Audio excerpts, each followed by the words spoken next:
Ejeensiin geejjibaa bulchiinsa magaalaa Adaamaa waldaalee geejjibaa fi qooda fudhattoota biroo hirmaachisuun sagantaa arjooma dhiigaa gaggeesse. Sagantaa arjooma dhiigaa kanarratti miseensonni waldaalee geejjibaa adda addaarraa konkolaachistoonnii fi tiraafikoonni hirmaataniiru.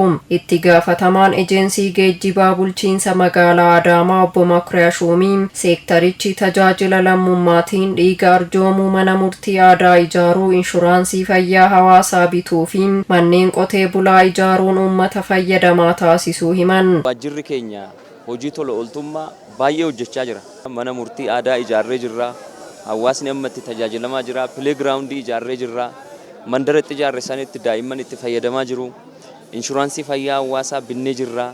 Kallattiidhaan warri harka qalleeyyiin mana yaalaa dhaqanii warra yaalamuu hin dandeenye itti yaalamaa jiru. Manneen koriidarii baadiyyaa irratti qotaa bulaadhaaf manneen ijaarree jirra. Amma immoo dhiiga arjoomaa jirra jechuudha. Sagantaan arjooma dhiigaa kun marsaa 5ffaaf taasifamuu himanii namoota 150 hirmaachisuun dhiigni yuunitii 150 sassaabamuu ibsan. Dhiiga arjoomuu irratti marsaa 5ffaadha arjoomaa kan jirru dhiiga.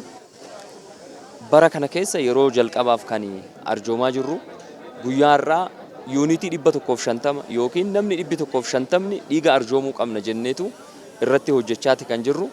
Kan ammoo imilkeessina sadarkaa gaariidhaan kan kennamaati jiru. Hojii gaggeessaan baankii dhiigaa damee Adaamaa obbo Katamaa Dhaqqabaa dhiigni sassaabamu kun haadholii dahumsa irra jiraniif, namoota balaan konkolaataa irra gaheef, namoota dhibee kaansarii dhukkubsatanii fi rakkoo fayyaa biroo qabaniif kan oolu ta'uu dubbatan. Dhiiga kan sassaabnu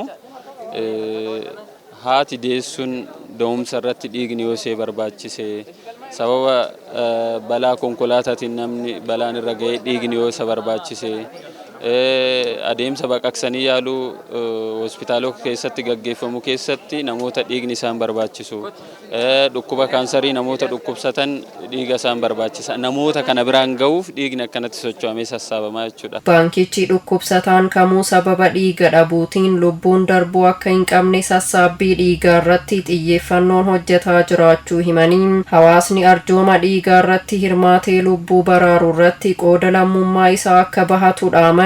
Sababa dhiigaatiin lubbuun isaanii nama kamiyyuu akka hin baane gochuudhaaf tattaaffii gochaa jirra. Kana keessattis immoo ulaagaa san namni guutee sakatta'amee namni dhiiga kennuu danda'u yoo dhiiga kenne tokko gammachuu sitti dhagama lubbuu namaa baraaruu keessatti. Inni lammaffaa immoo sumaafillee faayidaa qaba. Fayyaa keessatti dhukkuba kaansariitiin akka hin qabamne ayiraniin qaama keenya keessatti akka hin kuufamne taasisuu keessatti gahee olaanaa qaba jechuudha. Kanaaf dhiiga arjoomuun barbaachisaadha jechuun barbaada. Namoonni dhiiga yoo arjooman arginee dubbifnes hojii tola ooltummaa akkasii irratti hirmaatuu isaaniitti gammaduu himanii lubbuu bakka bu'uu hin dandeenye oolchuuf dhiiga bakka bu'uu danda'u ni kennina jedhan. Baay'een gammada.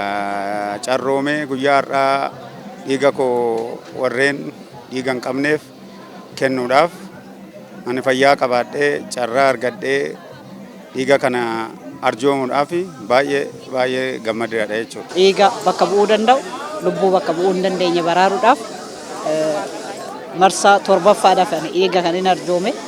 Kanaaf ammas itti fuula duraafis hanga fayyaa qabutti uummata kiyya balaadhaaf saaxilame baraaruudhaaf dhiiga koo arjoomuudhaaf qophiidha. Gammachuu guddaan natti dhaga'ama.